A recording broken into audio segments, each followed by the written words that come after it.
My parents kidnapped me and held me hostage at their home so they could keep me away from my boyfriend, so I filed for protection orders and cut them out of my life. I got divorced mid-last year 2020. I started dating my current boyfriend who is an absolute sweetheart. We both have a medical background working as paramedics. When we first started talking he exaggerated when he had been working at the ambulance company. Yes, it was kind of a lie, but what he said was he was still working there as a full-timer when he was really on a volunteer status for some time. Kind of stupid, but not the end of the world, at least I don't think so. In January, my boyfriend had to go to the ER for some pretty nasty bleeding ulcers and was subsequently admitted. On my way home early that morning I crashed my car, resulting in a crushed left foot, torn ligaments in the right knee, a nasty concussion/TBI, and bruised lungs. Somehow my parents found out that he had exaggerated his employment with the ambulance company and I think they may have blamed him for my car accident. I ended up being in the hospital for about a week, undergoing 2 surgeries for my foot, and finally being able to get discharged home. A lot of this time frame I don't remember because of my concussion, but I do remember some snippets. I remember my boyfriend coming and visiting me,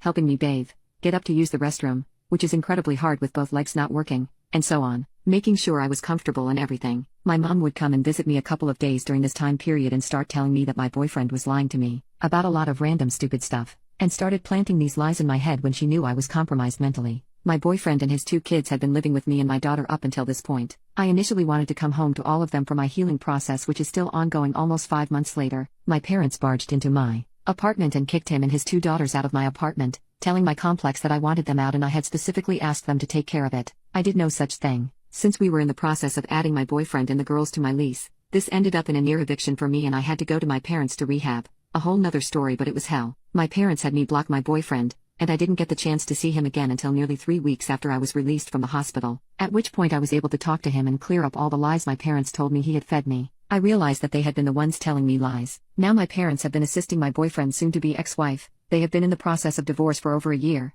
getting false protection orders against him, and trying to get his kids taken away from him. At first, I was wavering on who I stood behind, but my parents had started coming to my apartment, stalking me and my boyfriend, making threats against his life, and overall making it to the point where I didn't feel safe in my own home because I just don't know when they are going to show up and demand me to hand over my daughter, threatening to go to my ex-husband to try and get my custody taken away, and so much more. I have since cut them out of my life, blocking their numbers from my phone, and making sure they have no contact with my daughter, but I still feel terrible completely cutting them out. Am I doing the right thing? Update: I, 32F, was in a major car accident in January of 2021. Ironically, I had been taking my boyfriend, 36M, to the ER because he had bleeding ulcers and ended up getting admitted to the hospital that night. This was still when they were enforcing COVID rules, so I was booted out of the hospital at about 3 in the morning. When I left it was snowing, and not thinking hopped on the freeway, which wasn't a good idea. I had been driving a lifted Jeep Cherokee with mud terrain tires, not the best ever for snowstorm driving. Getting off the freeway to go home, my brakes locked up and I went into a light pole headfirst at about 60 miles per hour. My Jeep did not have airbags. That was dumb. Needless to say, my car was totaled and I had to be extracted from the car by the fire department. This whole time I had been blacking out and losing consciousness, and I still get random flashes of I don't have all my memories from that night or several months after the accident. I got sent to the nearest trauma center, which was the same hospital I had just left. The nurses felt pretty bad about kicking me out. I ended up with a moderate to severe TBI, broken under my left eye, hairline fractures on my skull on the left side, bruising behind my ears, and black eyes. I had also cut open the inside of my mouth, had multiple lacerations all over my face. I broke my driver's side window with my face, broke and bruised some ribs, had hairline fractures in my spine, broke my right wrist, my right knee and my left foot, which required 2 surgeries, and I still need approximately 3 more. Needless to say, I was not doing great. I had recently gotten divorced the previous year and think that my entitled parents decided that my accident was my boyfriend's fault. I had to stay in the hospital for a total of 12 days, in which case the mild family drama exploded into a severe family inferno. As I got closer to being released, all I had wanted to do was go home to my boyfriend and our kids. He had 2 previously and I had 1. My entitled mother decided that wasn't what she wanted. On the phone we sound almost identical. The whole time that I was in the hospital she had been getting on the phone and impersonating me to my apartment complex management, even going as far as calling the cops to get my boyfriend and his 2 kids removed from my apartment. They were not on my lease yet. My mother also forged my signature on hospital paperwork, and made up a story about how my boyfriend was abusive to me and got him banned from seeing me at the hospital, again forging my signature and writing a letter stating I didn't want to see him. This whole time I was still suffering from the effects of my TBI and was delirious from the combination of pain medications and brain fog from my head injury. Mother even had the locks changed on my apartment without my consent. When I finally was released from the hospital, I was in a wheelchair because of my broken foot that had just had 2 plates and 10 screws surgically put in to hold it together, and an ankle to hip brace on my other leg from my knee being broken. I requested to go home to my apartment, but again Mother played it that I couldn't go home because I had a 2nd-story apartment and couldn't take care of myself. So I got sent to stay at my parents' house, against my will, an hour away from home because mother wanted to make sure that I wasn't going to let my boyfriend come back to my apartment. I spent almost a whole miserable month there. Mother refused to take me home even after I got crutches and was able to bear some weight. Initially, they refused to even go get my crutches from town because they didn't want me to have more mobility. Eventually, it got to the point where I had a friend come and pick me up from EM's house so I could go home because they kept refusing to let me go.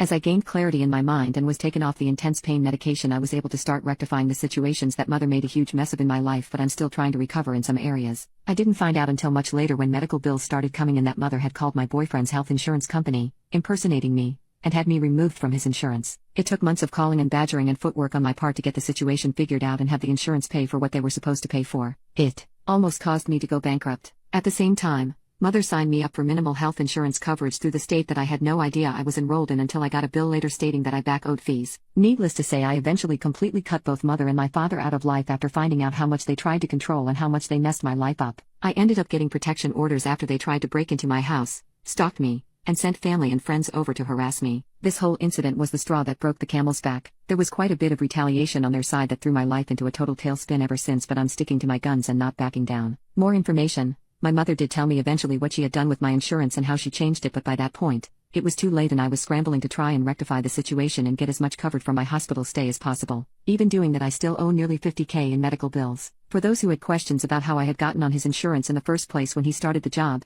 he had the insurance from which we had qualified as domestic partners because of how long we had been living together and how long the relationship had lasted. For everyone wondering if we went to the cops, or are filing charges or anything along those lines, it's a very long story, but yes, we are. I have a very good lawyer, who actually represents myself and my boyfriend. It took me a while after I got home to my apartment to get to the point where I cut contact with EM. When I finally got home, I tried to start seeing my boyfriend again, and we started the long process of trying to heal from what happened, since mother had essentially kicked him and his 2 kids out of my apartment in the middle of winter. They really had nowhere else to go. The kids ended up staying with friends for a while and he stayed in his car and rented a hotel room when possible. I wasn't fully aware of what exactly was going on at the time, as mother had my cell phone and access to my phone, and while I was at her home she watched like a hawk to make sure that I wasn't contacting him. If I did, I got berated, screamed at, and at one point did not have access to my phone, which was all very confusing because I was on very heavy-duty pain medication, as well as having the confusion from the TBI. After I had made it back to my apartment and started to have more contact with my boyfriend, my mother escalated, staying at my apartment even though I told her I was fine,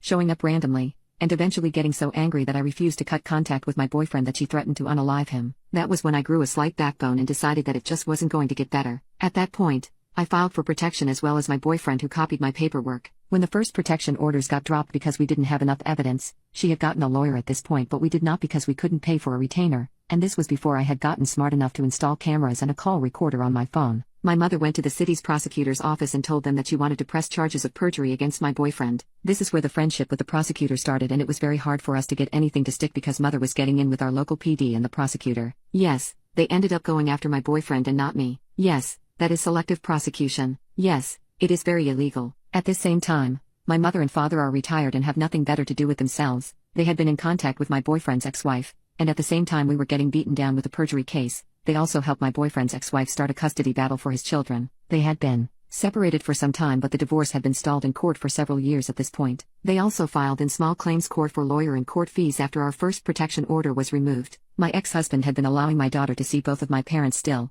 which I did fight, and which has probably spurred the grandparents' right/visitation case that they filed during the same time. So we have been fighting one thing at a time and collecting all of the evidence that we can. All of the hospital paperwork, especially those that were forged, had to be requested from the hospital. The phone calls to the insurance company needed to be requested, and we needed our lawyer to get those. It wasn't something they were just going to give us, unfortunately. At this point, we have waded through almost all of the court filings my mother had thrown at us, and we are finishing gathering evidence so we can counterattack at this point. At the time, our lawyer was telling us to be patient and gather as much as we could, as when we get through the thick of it we can throw what we have into the system, but we needed and want to have enough to nail them to the wall. From here, there will be counter lawsuits both jointly between myself and my boyfriend and separate lawsuits, as well as submitting what we have for the identity theft. It's a very long process and it takes a lot of time, effort, and money to get things moving. For those of you wondering if me and my boyfriend got back together and how that is going, yes, we did get back together. It didn't take long for me to start realizing what was happening when I wasn't being given the heavy narcotics and my brain started the healing process from the TBI. It did take time for me to wade through everything that happened and try and recall memories. We did get back together,